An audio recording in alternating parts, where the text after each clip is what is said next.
The host of Locked On Cardinals, Alex Clancy, certainly sees eye to eye with me on some of my Kliff Kingsbury concerns, but he's also introduced some ammo to help me fight my confirmation bias. That and more coming up on today's episode of Locked On Commanders. Your daily podcast on the Washington Commanders, part of the Locked On Podcast Network, your team every day.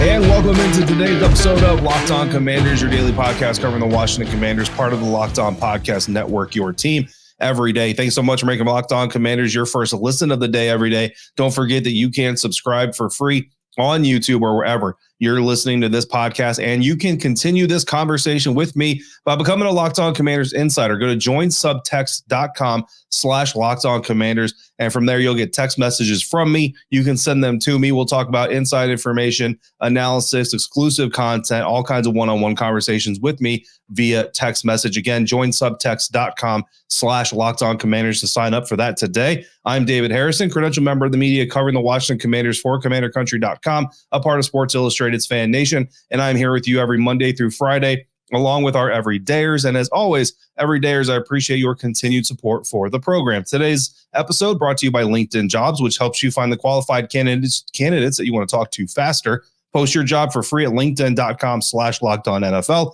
That's linkedin.com/LockedOnNFL to post your job for free. Terms and conditions apply. On today's episode, I'm going to share with you some of my first impressions after meeting head coach Dan Quinn for the first time. We're going to dive further into the fight against confirmation bias. But first, let's bring in host of Locked On Cardinals, Alex Clancy, to discuss what Washington is getting in new offensive coordinator Kliff Kingsbury. They're on Twitter at Clancy's Corner. Alex, thanks for joining us here. I know you're on West Coast time. We're on East Coast time, so getting up early to talk to me here on a Monday morning. I appreciate it. I'm gonna appreciate it for my listeners as well. And let's just dive right into it, brother, man. What are the Washington Commanders getting in Kliff Kingsbury? They're getting a guy, and this is what I DM'd you on Twitter when you asked me initially what they're getting. This is my favorite phrase to use to kind of dumb down in layman's terms, because this is how I think in layman's terms, is he puts together a great movie trailer, but sometimes the movie isn't so good. So you see brilliance out of him. You're like, where did that come from? And why haven't we seen it in 3 games? Kind of energy. Yeah.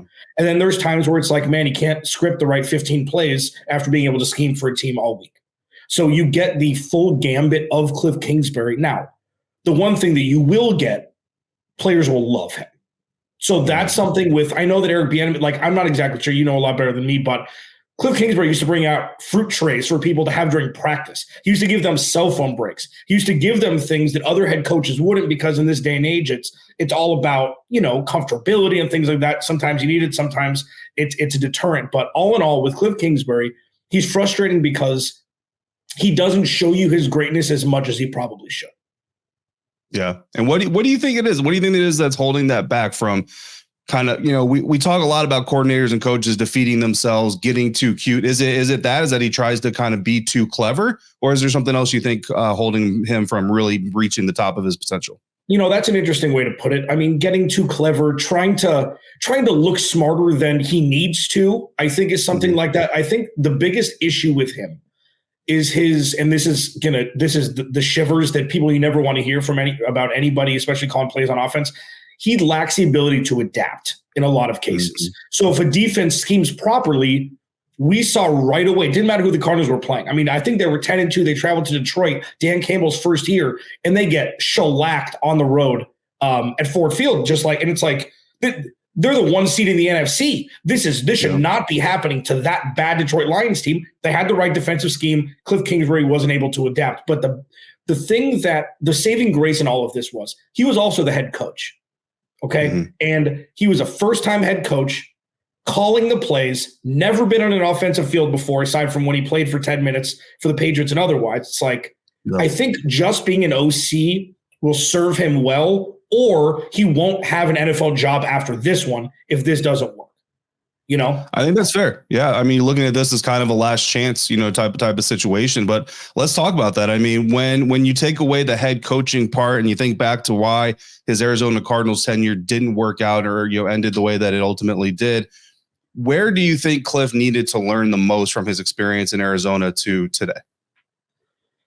It's a good question. I mean, the one issue that the main issue above all else is the guys weren't ready to play. Like this wasn't like say what you want about not having a rah-rah head coach. It doesn't have to be Dan Campbell screaming like a maniac on the sideline. It doesn't have to be that. It doesn't have to be Pete Carroll, running up and down like an Olympian sprinter all game. It needs to be a guy that you just go into the locker room. He's the leader of this team. We didn't know who the leader of the Arizona Cardinals was for 4 years. Mm-hmm. Jonathan Gannon, within one preseason game, you knew who the head coach was. You knew who the leader was. And I think that's something that alleviating that stressor of him having to lead the team because DQ's got that handled, I think he'll be able to be the fun uncle while being able to not have that pressure of leading the team while play calling.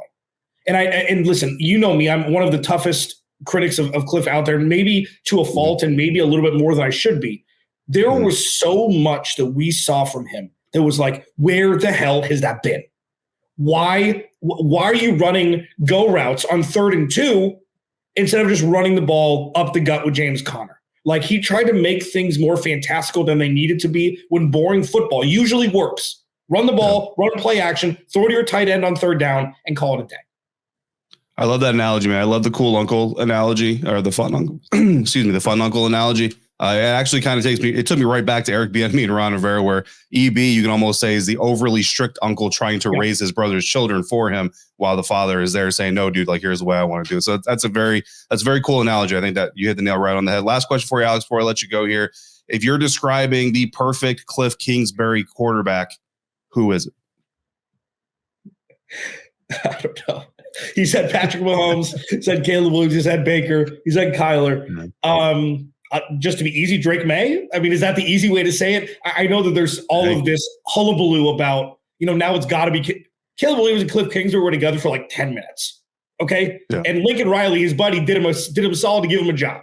Okay. And the offense didn't look great. Like, USC regressed this year. So let's not have that conversation like it has to be that.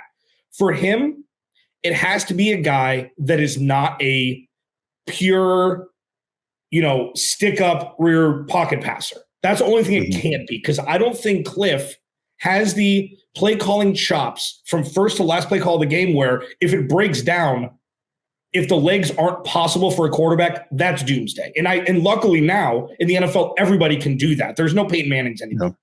Right. So luckily for that, it's more of like a what can it not be? And I feel like any of the young guys coming out, okay, even Sam Howell, he wasn't getting decapitated, 70 times last year.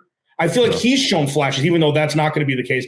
Anybody that is not a stand-up pocket passer will be fine in his offense, because when things break down, at least the stencil is there to be able to make things happen. That's where Kyler Murray ate for 4 years. Mm-hmm. When things broke down, at least receivers and tight ends were in the vicinity to be able to extend plays. And you got to give credit for that, even though that's kind of a backhanded compliment. Yeah, absolutely. I lied. Actually, I do have one more question for you.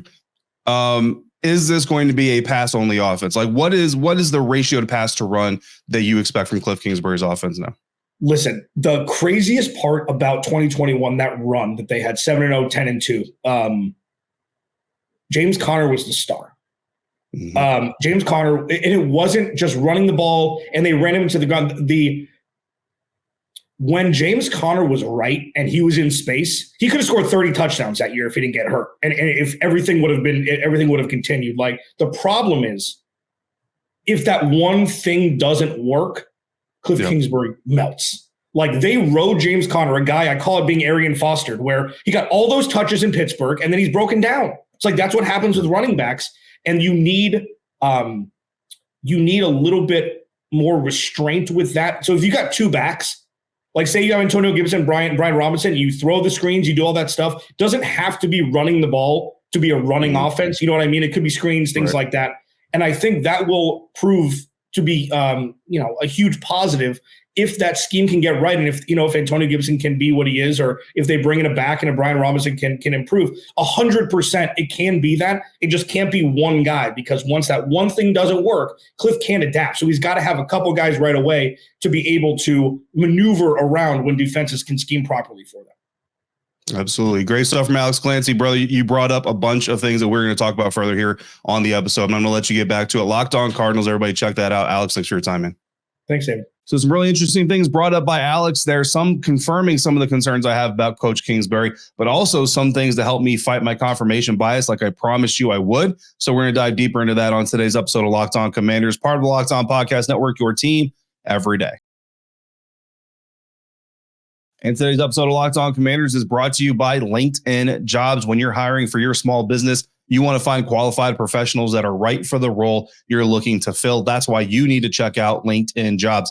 LinkedIn Jobs has the tools to help find the right professionals for your team faster and for free. And LinkedIn isn't just another job board. LinkedIn has a vast network of more than 1 billion professionals, which makes it the best place for you to hire. It gives you access to professionals that you can't find anywhere else. And LinkedIn does all of that while making the process easy and intuitive. Hiring is easy when you have that many qualified candidates. So easy, in fact, that 86% of small businesses get a qualified candidate within 24 hours. And LinkedIn knows that small businesses are wearing lots of hats, so they're constantly finding ways to make the process easier. They even just launched a feature that'll help you write job descriptions, and 2.5 million small businesses have already used LinkedIn for hiring. So post your job for free at linkedin.com/lockedonnfl. That's linkedin.com/lockedonnfl to post your job for free. Terms and conditions apply. Happy Super Bowl to all of those who celebrate with FanDuel, America's #1 sportsbook. Today's episode brought to you by FanDuel. And if you're like me, Super Bowl Sunday is all about scoring the best seat on your couch,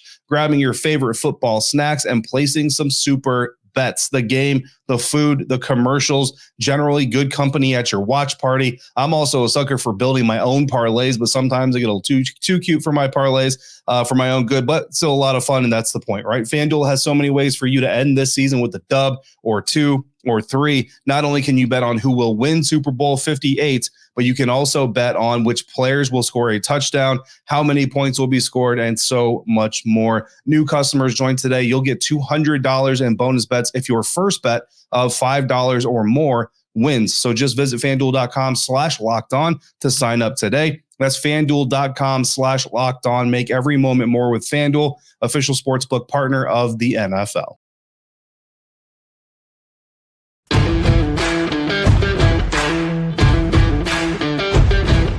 Continuing on now with today's episode of Locked On Commanders. Thanks again for making Locked On Commanders your first listen of the day every day. Every dayers come back tomorrow. We'll continue talking a little bit about Dan Quinn's introductory press conference, but it's also mailbag day. So if you've got a mailbag question you want to submit, drop it in the YouTube comment section. Insiders, text me directly if you want to become an insider. Again, join subtext.com/LockedOnCommanders and then send me your question as soon as you sign up. Locked On has launched the first ever national sports 24/7 streaming channel on YouTube as well. Locked On Sports Today is here for you 24/7, covering the top sports stories of the day with the local experts of Locked On, plus our national shows covering every single league. So go to Locked On Sports Today on YouTube and subscribe to the first ever national sports 24/7 streaming channel. So we just had a really good conversation with Alex Clancy, host of Locked On Cardinals. Here is where the confirmation bias material comes in, right? Because something that Alex Clancy also offered, players are going to love him. Players are going to love playing for him. They're going to love working for him. And at the end of the day,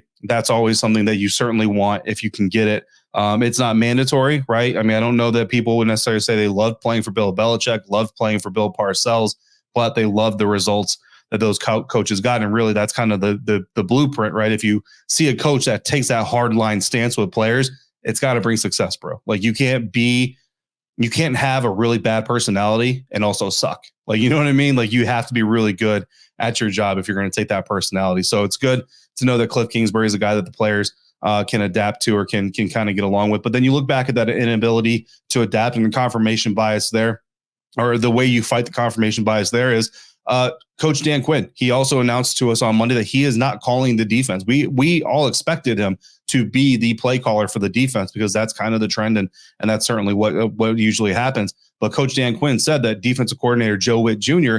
will be calling the defense.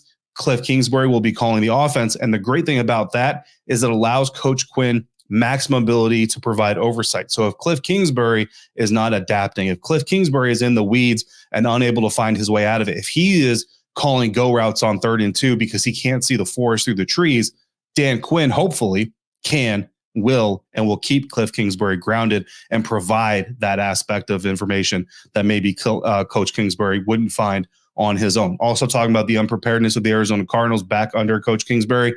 Didn't really know who the leader is. We know who the leader is. The leader here is Dan Quinn, again, providing that oversight because he's not running half of this team on game day. He's running the entire team, but his attention is not split one way or the other. He has the possibility. If the defense is doing great, hey, how do we get the offense rolling? If the offense is doing great, how do we get the defense playing complementary? If both of those guys are doing great, hey, how do we make sure special teams is ready to not mess it up or to capitalize on the momentum? Strong and present leadership. I think that's really kind of the message that I kind of took away. We'll talk about this here in a minute again from Dan Quinn's press conference. There are 3 Ps that you have to be that you have to have at a minimum. This is a minimum, right? If you're a leader, there are 3 Ps that you have to have. And truth be told, I actually learned this from one of the worst leaders in my military career, but he was absolutely right about this. The 3 Ps you have to have at minimum to be an effective leader: passion, presence, and professionalism. You got to be passionate about what you're doing. You got to be there, and you have to be a professional. And if you're a defensive coordinator / head coach, if your head coach is calling your defense and your defense is in the weeds and your offense is in the weeds, you're trying to get your defense out of the weeds. Your offense coordinator is off by himself. You are not present there. You might be passionate about the defense, but your offense is rudderless because you're not passionate about them because you just simply can't be. And that's something that Dan Quinn mentioned that he learned from his time in Atlanta. Alex Clancy also said that Coach Kingsbury is going to be the fun uncle. That's perfectly fine as long as the family is run the way that the patriarch is establishing. That's Dan Quinn. So Kliff Kingsbury can be the fun uncle as long as he's not telling, for lack of a better term, because of the analogy we're using here, the players would be the children in the family. Want to make sure, not calling these guys kids, not calling them immature, nothing like that, but just because of the fun uncle analogy, that would make the players the kids. Dan Quinn is the father. Respect the rules of the father, be the fun uncle within those rules. Now, another take that he said that also kind of goes against what I said is that Drake May has been eliminated from consideration. Alex Clancy actually said that Drake May be the perfect Kliff Kingsbury quarterback. Something that's interesting about Drake May, and we'll get more into Drake May as we get into this offseason and draft preparation. So I'm not going to do a full-blown scouting report right now on him. But Drake May's offensive coordinator at UNC until 2023, Phil Longo, very good friends with Kliff Kingsbury, reached out to Coach Longo on Monday, and he basically told me that Kliff Kingsbury is great, really impacted the way Phil Longo has seen the game. That you're talking as coach-to-coach peers, right? So if Phil Longo coached Drake May with success because of what Kliff Kingsbury has been able to impart on him, then you assume Drake May probably fits that mold as well. What about Caleb Williams? Well, Alex clearly kind of agrees with me that maybe Kliff doesn't deserve as much credit as he's getting for working with Caleb Williams. Also doesn't deserve a whole lot of blame for USC's offense regressing. The bottom line about the quarterback situation, guys, is that Kliff Kingsbury does not limit who Washington takes as a passer. Bottom line is you just need not a pocket passer, but you're not limited to one guy. Caleb Williams can do that job. Drake May, it looks like, and again, I'll have to confirm by studying myself, but according to Alex Clancy, he can do that job. Jaden Daniels could possibly do that job. Michael Penix might be mobile enough to do that job, right? There's options here. Trade back and get a quarterback. Certainly you could still do that. Nurture versus nature is something we're going to talk about a lot with these quarterback prospects. And then the last thing that I really, really wanted to hit on in this segment, guys, is the Kliff Kingsbury air raid misgivings. And this is something that Coach Longo deals with in the college game. He is considered an air raid coach. But if you go back to Sam Howell's best year at North Carolina, remember, he had 2 running backs go in the NFL draft. That was part of the exodus of talent from North Carolina that Sam had to deal with the next year that a lot of people blame for his dip in production that next season. Both of them played in Phil Longo's air raid offense. So again, air raid does not just automatically in today's game mean all passing all the time. In fact, to Alex Clancy's point, James Conner was the star of that 2021-2022 team, which was Kingsbury's best year in Arizona. And when you go through the numbers here, 2019, Arizona ranked 19th in rush attempts. That was Kingsbury's first year in Arizona. In 2020, they ranked 6th in rush attempts. 2021, 7th in rush attempts. 2022, 19th in rush attempts. So definitely some wide margins there. Something I'll probably ask him about when we speak to him next week at his introductory press conference after the Super Bowl. But if you look at it, the 2 seasons that the Cardinals finished 19th in rush attempts in 2019 and 2022, they also finished with losing records, 5-10-1 and 4-13 in the other. The 2 seasons that they finished top 10 in rush attempts, they finished 8-8-1. They finished 11-6 in others. Now, again, it's not a direct correlation. Run the ball in a Kliff Kingsbury offense and you're going to be successful. But, the defense has a part to do with that. If they're giving up a lot of points, that's going to force you to throw the ball sooner, things like that. But at the end of the day, just like pretty much every offensive coordinator says, if you can find that balance, then you're probably doing pretty good for yourself. Kliff Kingsbury, once you look at those numbers, I think you see an offensive coordinator that is willing and able to find that balance. And that's him doing it as a head coach at the same time. So he's got all these other things in his mind.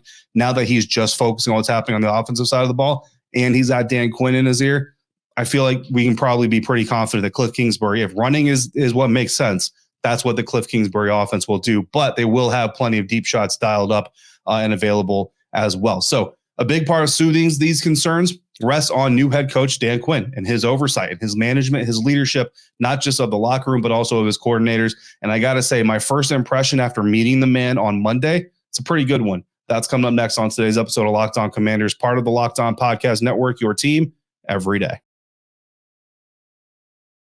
Today's episode of Locked On Commanders brought to you by DoorDash, who asks, why would you root for your team on an empty stomach? If you're in the stadium, you're getting snacks, you're getting food, you're getting drinks. Do it at home as well. Order on DoorDash and save on your watch party favorites for the NFL coming up here, the final game of the year. NBA is in action. Baseball is right around the corner. Hockey's going on. Order pizza, wings, soda, burgers, even just the buns. If that's all you need, go to DoorDash, get it all delivered without missing the game. Score your best deals on groceries, restaurants, retail, and more. All of your favorite places are on the app, so you can shop everything you need to get game day ready or get prepared before game day. Stock up on your favorite appetizers, order all your tailgate gear on DoorDash, and then get ready to watch your favorite team win. Get 50% off up to a $10 value when you spend $15 or more on your first order after downloading the DoorDash app and using the code LOCKED23. Again, that code LOCKED23 for 50% off up to a $10 value on your first order when you download the DoorDash app, spend $15 or more. Subject to change, terms apply. Passion, drive, and patience. What brings home the winning trophy is also what keeps your ride or die alive. Today's episode of Locked On Commanders is brought to you by eBay Motors, that brings that passion, that drive, and that patience. eBay Motors has everything you need to maintain your vehicle and even level it up to peak performance, whether it's superchargers, roof racks, exhaust kits, LED headlights, and more. Whatever you're looking for, whether you're into speed, power, or style, eBay Motors has got you covered. With over 122 million parts for your number one ride or die, you're always going to find exactly what you're looking for. And with eBay Guaranteed Fit, your part is guaranteed to fit your ride every time or your money back. Because with eBay Motors, you're burning rubber, not cash. With all the parts that you need at the prices that you want, it's easy to turn your car into the MVP and bring home that win. Keep your ride or die alive at ebaymotors.com. Eligible items only. Exclusions apply. eBay Guaranteed Fit, only available to U.S. customers.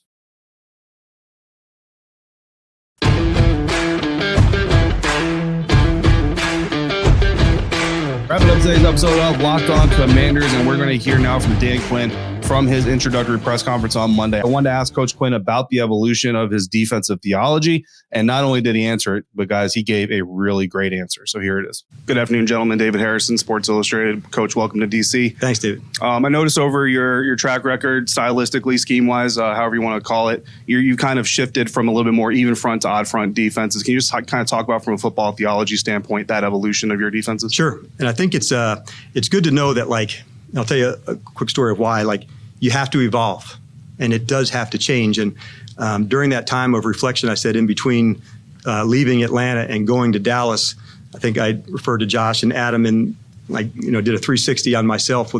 The other thing I did during that time defensively was we put the tape together from 2013 to 2020. So that included Seattle and it included Atlanta, because it was really the same system in those 8 years of defense. And what had once been good was no longer good enough.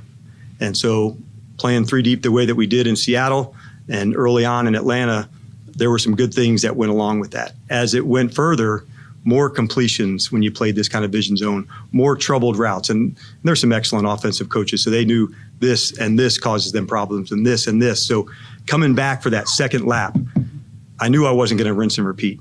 What were some things around the league and through college ball that could be different?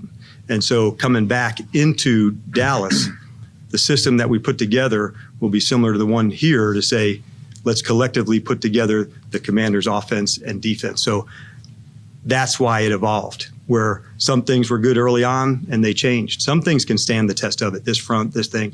But it did have to evolve, especially on the coverage side. The offense and the quarterbacks were moving ahead faster than that scheme would allow. And so that is why having that space for me, although it sucked and it was depressing and pissed you off, there was this silver lining in that made me become a better coach, because I had to look at myself, not just from the lens of a head coach, but I also had to look at it from a lens on defense. I had to look at it, why weren't we good enough in 4-minute offense? I wanted to go back and find it through those years. And so that's why I was so adamant about, when you get those lessons, like, you want to go and run with them to prove it.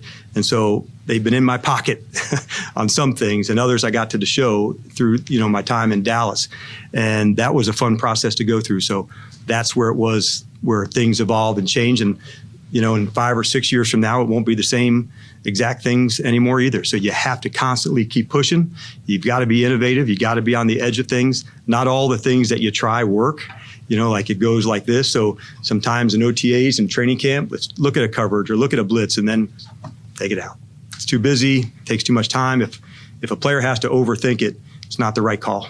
I want them, from the lens of their vision in the helmet, that they can go and really attack. And if I have to make them overthink it, whether it be at the quarterback position, this check to this check to this check, or as a defensive play caller, to this, to this, to this, and they have to slow down where they can't play fast and aggressive and hitting, then it's not the right fit. So there's some trial and error, but it is part of coaching that makes this profession so much fun, because it's always evolving.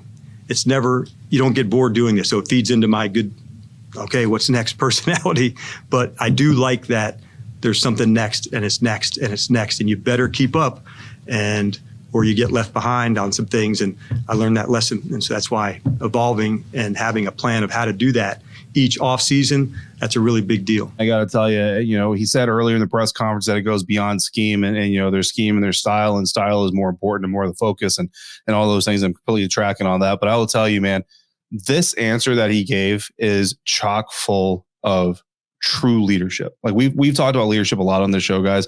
And this answer, not just this one, there are several other answers, but this answer is a huge indicator of why people call Dan Quinn one of the best leaders in the NFL. So he talks about the need to evolve. What I really loved was Dan Quinn coming out of his tenure in Atlanta. You listen to him, he says he studied film of all of his defenses from 2013 to 2020. 2020 is the year that he got fired from the Atlanta Falcons. So he got fired from the Atlanta Falcons, and he didn't take this approach of, they don't know what they're talking about. They didn't give me enough support. It was my coordinator's fault. No, he took his film from 2013 to 2020. So he took film from when he was successful and from when he was unsuccessful, and said, what am I missing? What went wrong? Where did this thing get derailed? Something that he said, quote, I knew I wasn't going to rinse and repeat, end quote. That is exactly what you want to hear from Dan Quinn if you're someone who's concerned about the quote unquote retread head coach. Also, admitting that it sucked, right? Admitting that it was a really hard lesson to learn, admitting that it was a real big ego blow. That's something that a lot of people in this profession don't ever do. In fact, you'll actually hear people say in this profession, you never want to show weakness. You never want to acknowledge weakness. This is Dan Quinn telling you it sucked. Guys, he packaged 7 years, 8 seasons of football to find out why it sucked. And he sat through it. And imagine watching yourself get fired over and over again. You know what I mean? Like, he watched the 2017 to 2020 tape that got him fired. And he did it with the intention of, how do I make sure we don't follow those missteps again? That is a very big indicator of true leadership, is not only are you willing to accept your flaws, but you go seeking them out. And when you get the opportunity, this is why I asked him the question. I didn't ask him the question because I simply wanted to know, why'd you go from 4 down lineman to 3 down lineman? That's not the point of the question. The point of the question is what inspired the evolution. And what he's telling you is what inspired the evolution was getting fired. That is what he's telling you. And he's telling you that publicly on a live stream to a Commanders fan base, hundreds of thousands deep. That's leadership, guys. That is leadership. He's running with his lessons. He's not running from them. That's leadership. Having a feel for what your scheme is doing to the players. That is leadership. Leadership is a service. Leadership is an action. This is something that we've talked about many times That's what really got me excited about Dan Quinn. Again, this is a first impression, but it's a really good first impression. So that's why I wanted you guys to hear that. That's why I wanted to break that down a little bit further. Very impressive stuff. Coming up tomorrow, we're going to talk more about Dan Quinn's first impressions. It's also mailbag time. If you got a question, drop it in the comments or text me directly. Go to joinsubtext.com/LockedOnCommanders to become an insider today. As always, thank you for making Locked On Commanders your first listener, first view today and every day. Thanks for coming through. I know you had to listen to leadership again. We're going to talk leadership some more. I promise you. It's my passion. It's one of the things that I love about life. Thank you so much for making me a part of your day, part of your routine. Until we speak again, please, if you're out and about, be safe, be kind. I'll see you next time for another episode of Locked On Commanders, part of the Locked On Podcast Network, your team every day.